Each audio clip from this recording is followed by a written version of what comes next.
Assalamualaikum. Teh, Ya, silakan Bapak dengan Chairul apa? Huda. Sudah bisa dimulai? Bisa langsung saja. Oke. Oke, bismillahirrahmanirrahim. Assalamualaikum warahmatullahi wabarakatuh. Waalaikumsalam. Waalaikumsalam warahmatullahi wabarakatuh.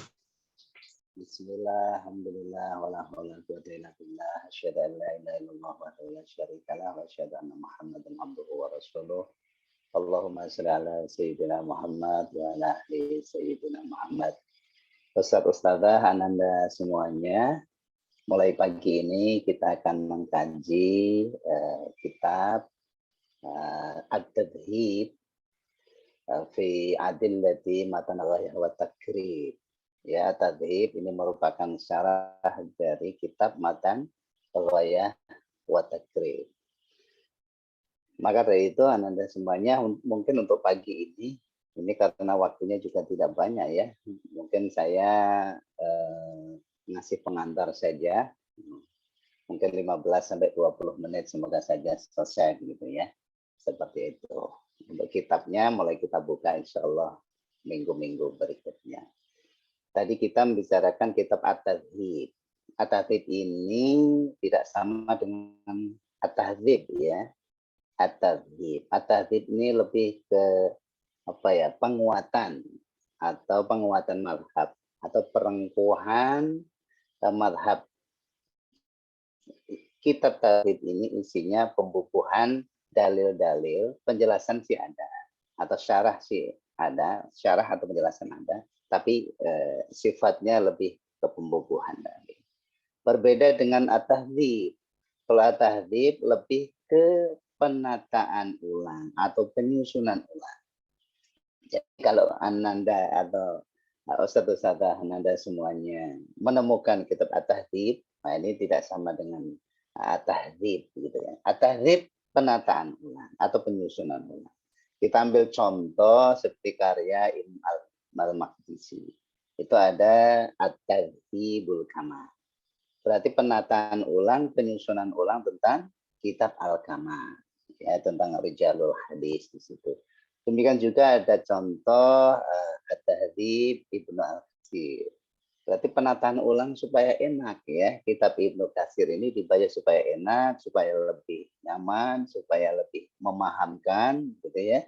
Seperti itu, maka ada atau dimunculkan di karang kitab namanya At-Tahdzib Ibnu Katsir. Ya. Kalau At-Tahdzib ya, tadi At-Tadhib. Nah, sekarang kitab yang akan kita kaji ini adalah At-Tadhib. At-Tadhib artinya pemantapan atau perengkuhan mazhab ya, dengan menghadirkan dalil-dalil baik Al-Qur'an maupun Al-Hadis. Jadi ini kitab Tadhib ini disyarah atau dikarang oleh Syekh Al-Bugho, Dib Al-Bugho, ini orang Mesir gitu ya, di era tahun 70-an. Beliau berusaha menjelaskan ya kitab Matan Ghayah wa Takrib dengan cara beliau, karena memang sudah zamannya kitab-kitab itu perlu penjelasan berikutnya. Karena para pengkaji kitab butuh penjelasan termasuk dalil baik Al-Qur'an dan hadis, maka beliau berusaha untuk memunculkan kitab itu. Maka muncullah kitab At-Tadhib. Berbeda dengan Fathul Qorib, Syarah Matan Ghayah wa Takrib juga ya. Matan Ghayah wa Takrib juga disyarahi namanya kitab Fathul Qorib. Tapi yang pernah hasil Fathul Qorib ini kitabnya kan masih tipis ya, masih ulasannya sebenarnya masih bersifat matan kalau boleh dikatakan. Karena sifatnya untuk dihafalkan. Ya, sifatnya untuk dihafalkan. Sifatnya menjelaskan tapi masih sangat minim. Nah, berbeda dengan At-Tadhib yang akan kita kaji ini, sudah dijelaskan setiap topik-topik, setiap permasalahan-permasalahan itu dicarikan hadis atau Al-Qur'an. Kalau ada ayat Al-Qur'annya itu diambilkan ayat Al-Qur'annya, kalau ada Al-Hadis maka diambilkan dari hadis. Kitab Matan Ghayah wa Takrib yang disyarahi kitab At-Tadhib itu dikarang oleh Abu Suja ya, Syekh Abu Suja. Beliau adalah pengajar di Irak yang lahir pada abad kira-kira 433 atau 434 Hijriah. Atau kalau di Masehikan selevel 1040-an ya, 1041 Masehi. Dan beliau wafat di tahun 593 Hijriah atau setara dengan tahun Masehi 1196, 1955, 96 ya. Beliau umurnya panjang kalau menurut cerita ini atau sejarah beliau, yaitu 160 tahun. Selama 40 tahun beliau mengabdikan diri untuk pengajaran kitab yang beliau karang begitu ya.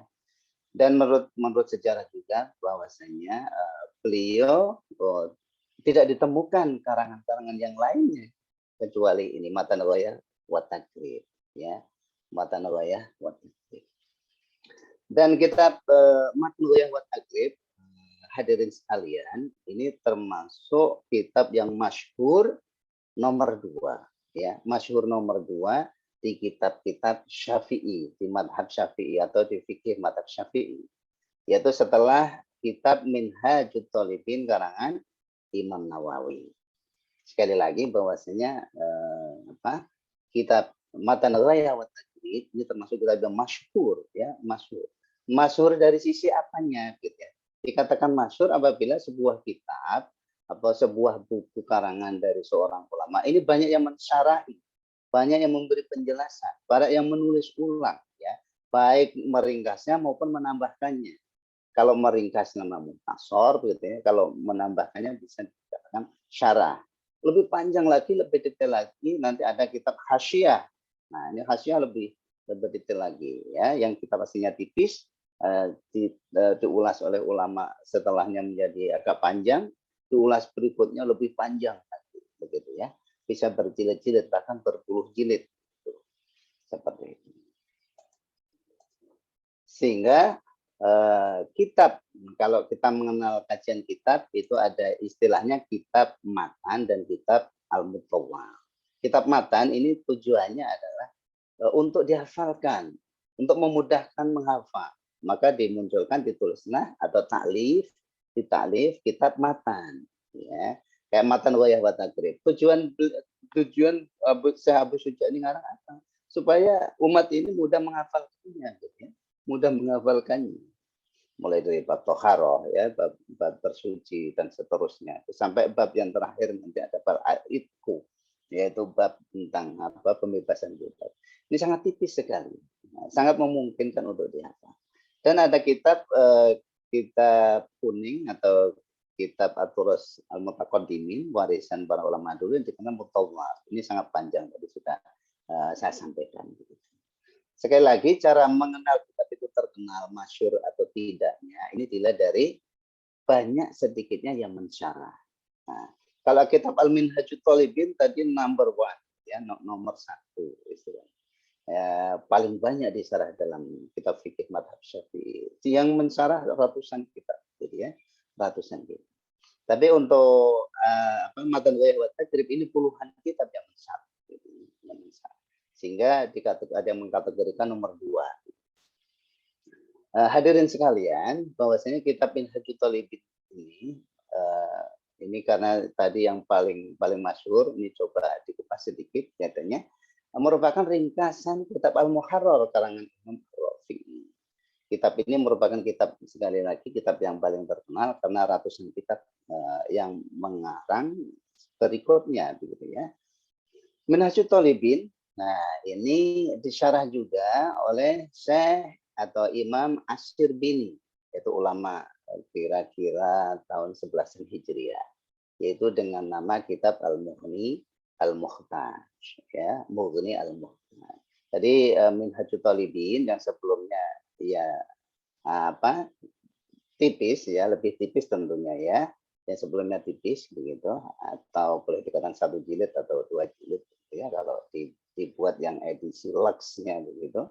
Nah, ini disyarahi oleh Imam Asy-Syirbini dengan kitab yang nama Mughni Al-Muhtaj. Tentunya Mughni Al-Muhtaj ini lebih kompleks gitu ya. Di situ dibubuhin dalil-dalil, lumayan banyak dalil kalau Ananda atau kita baca gitu kitab beliau seperti itu.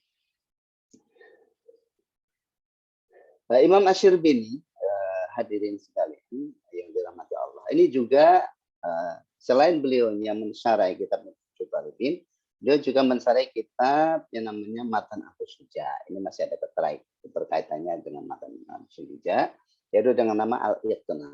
Nah, ini Al-Iqna, ini terdiri dari 2 jilid yang sebenarnya untuk kalimat-kalimat dan susunannya atau kalau dalam bahasa disebut uslubnya gitu ya. Uslubnya ini lebih berat begitu ya, lebih berat. Sehingga kedua kitab ini ya usulnya lebih berat. Kalau kita baca sekilas ya ini perlu membaca ulang gitu ya. Sehingga mendapatkan pemahaman. Kedua kitab beliau yang dikarang ini oleh Imam Asy-Syirbini ini sangat dihormati atau dihargai, dianggap betul dalam ulama Syafi'iyah, sehingga beliau terangkat namanya dalam ulama fikih atau ulama yang bermadzhab fikih Syafi'i begitu. Terus berikutnya, hadirin sekalian, selain Minhajul Thalibin syarah tadi di atas ya oleh Imam Asy-Syirbini, juga Minhajul Thalibin disyarah oleh Imam Ibnu Hajar Al-Haytami. Nah, Ibnu Hajar Al-Haytami juga mensyarah Minhajul Thalibin. Tadi disampaikan di awal Minhajul Thalibin disyarah ratusan, tapi ini dicari cuplikannya yang kitabnya besar-besar saja gitu ya. Ibnu Hajar Al-Haytami mensyarahnya atau dengan kitab beliau tulis Tuhfatul Muhtaj. Ini Tuhfatul Muhtaj merupakan kitab rujukan ulama-ulama Syafi'iyah, ya, ulama Syafi'iyah.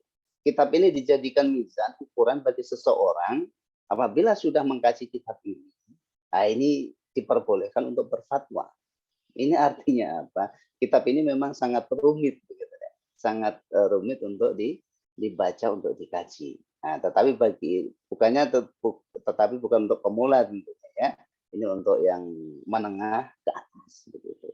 Makanya kita berusaha belajar supaya mencapai nanti suatu saat tataran bisa mengkaji kitab Tuhfatul Muhtaj yang dikarang oleh Syekh Ibnu Hajar Al-Haytami.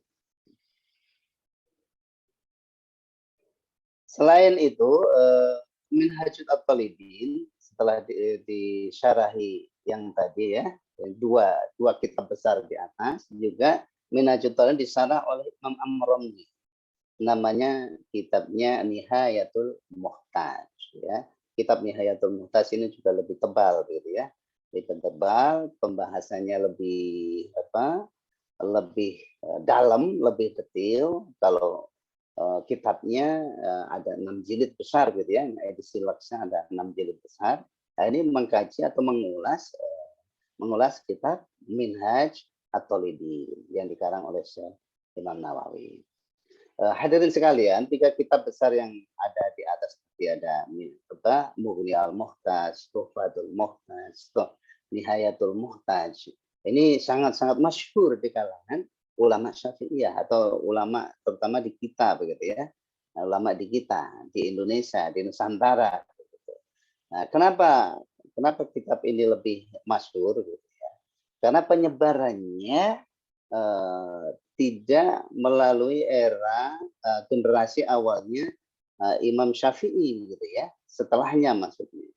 Tidak disebarkan, tapi disebarkannya ke Nusantara pada waktu itu lewat ulama-ulama belakangan atau ulama mutaakhirin Syafi'iyah.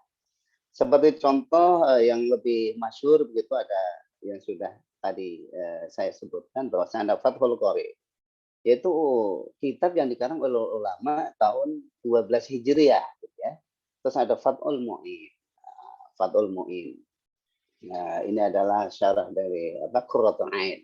Ini dikarang oleh ulama pada tahun kurang lebih 11 Hijriah. Ada Kifayatul Ahyar juga yang dikarang oleh ulama pada tahun 11 Hijriah.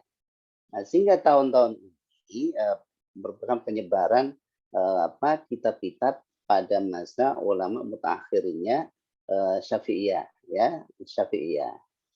Maka tiga kitab tersebut atau kitab-kitab yang generasi ini lebih masyhur, lebih terkenal daripada kitab Al-Ummnya Imam Syafi'i. Nah, lebih masyhur dari kitab Al-Majmu' Syarhul Muhadzab. Nah, seperti itu. Berikutnya hadirin sekalian yang dirahmati oleh Allah, kitab Abu Suja. Nah, ini karena kita kaitannya masih membahas karangan beliau, Syekh Abu Suja, dikenal menjadi tiga karena kitab beliau ini termasuk satu-satunya yang terkenal dan menyebar ya. Maka ketika menyebar di berbagai daerah, di berbagai negara, dikenal tiga nama. Yang pertama, kitab dikenal sebagai Matan Abu Suja. Yang kedua dikenal dengan nama Matan Riwayah wa Taqrib. Terus yang ketiga dikenal dengan Riwayatul Ikhtisar.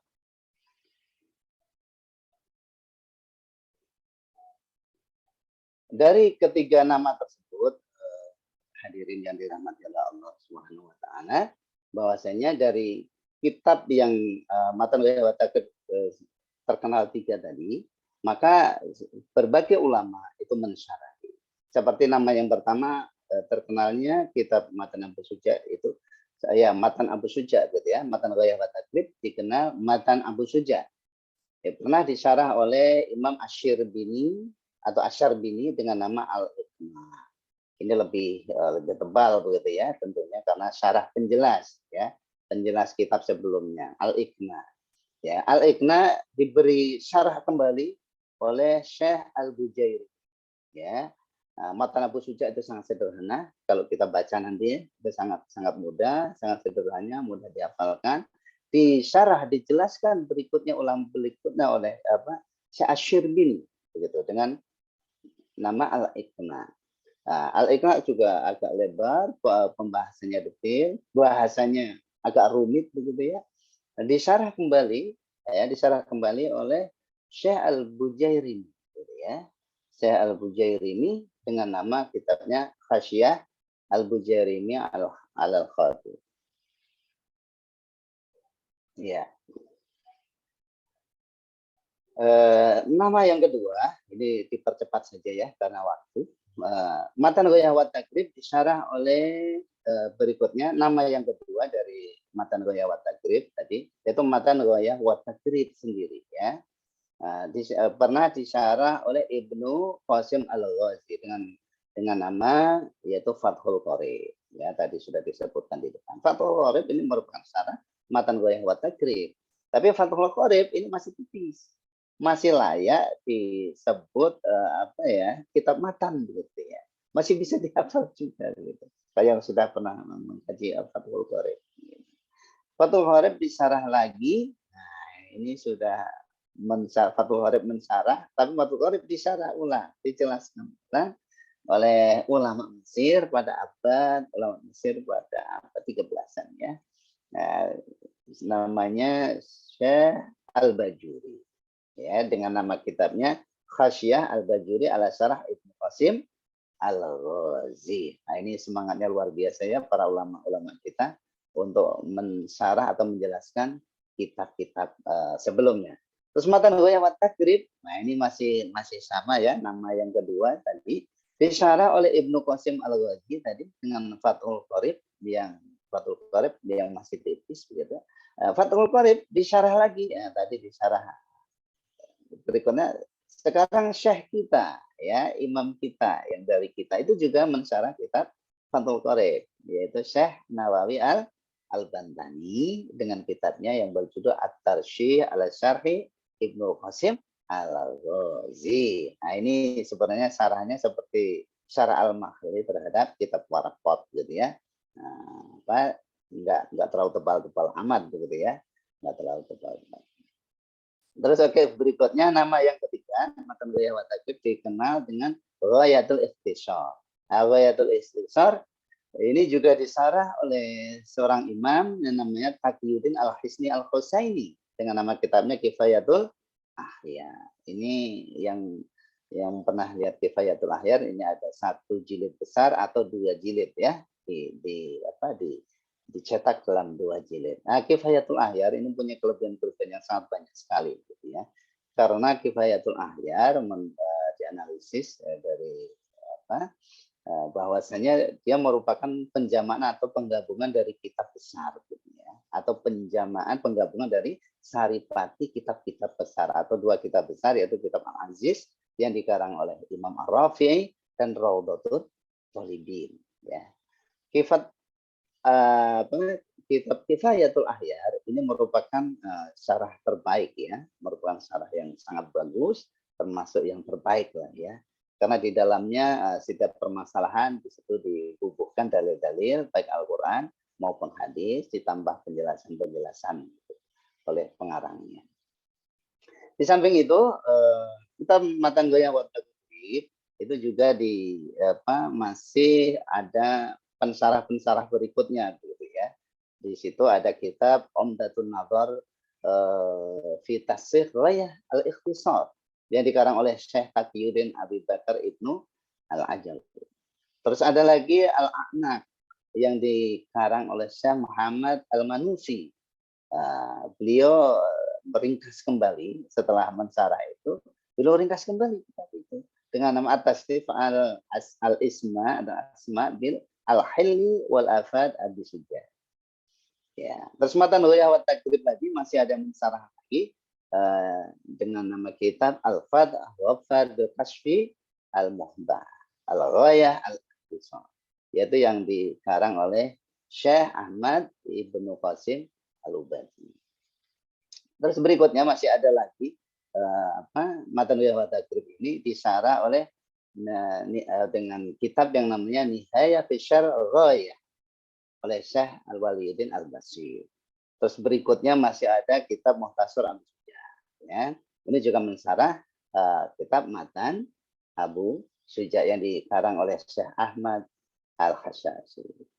Terus berikutnya ulama belakangan, ulama era tahun 70-an, ini juga berjuang berusaha untuk mensarah kitab matan Ghayah wa Takrib dengan nama Ad-Tadhhib fi Adillah Matan Ghayah wa Takrib oleh Syekh Dr. Mustafa Dib Al-Bughor di era tahun 70-an. Beliau mencoba ikut menjelaskan kitab matan Ghayah wa Takrib dengan gaya beliau, maka memberikan judul At-Tadhhib, yaitu pembubuhan dalil-dalil baik dari Al-Quran maupun hadis untuk dalam rangka menguatkan kitab matan yang ini. Karena masa sekarang kalau dikasih matan saja ini tanda tanya, ini kitab ini kredibel atau enggak ini, ya. Kok enggak ada dalilnya, enggak ada rujukannya, enggak ada yang membackup, yang menjelaskan dari sisi dalil dari Al-Quran maupun Al-Hadis. Maka di Al-Bughor ini berusaha keras untuk memenuhi tersebut, gitu ya. Makanya muncullah kita At-Tadhhib fi Adillah Matan Ghayah wa Takrib. Nah, inilah kitab yang akan kita kaji nanti. Demikian yang bisa disampaikan. Ini karena waktu, begitu ya. Karena waktu. Tapi tambahan sedikit, kita At-Tadhhib, ya, ini ada yang mengkajinya bahwasanya ini sepertinya kayak hampir persis di kitab Kifayatul Ahyar. Ini bisa jadi diantaranya adalah saripati atau mengambil dari Kifayatul Ahyar dan sebagian ditambahin dari mu'allifnya. Seperti itu. Kitab At-Tadhhib ini terdiri seperti kitab fikih yang lain, ya. Itu terdiri dari bab-bab mulai dari toharoh, sholat, zakat, puasa, haji, dan lain sebagainya yang diakhiri dengan kitab Al-Idku atau pembebasan budak, begitu ya. Nah, di situ secara sistematis, secara detail dilengkapi bubuhan-bubuhan dalil-dalil baik dari Al-Quran maupun Al-Hadis. Nanti insya Allah akan kita kaji di pertemuan-pertemuan berikutnya. Demikian yang bisa disampaikan, kurang lebih mohon maaf karena waktunya tidak banyak. Billahi taufiq wal hidayah. Assalamualaikum warahmatullahi wabarakatuh. Waalaikumsalam warahmatullahi wabarakatuh. Waalaikumsalam warahmatullahi wabarakatuh.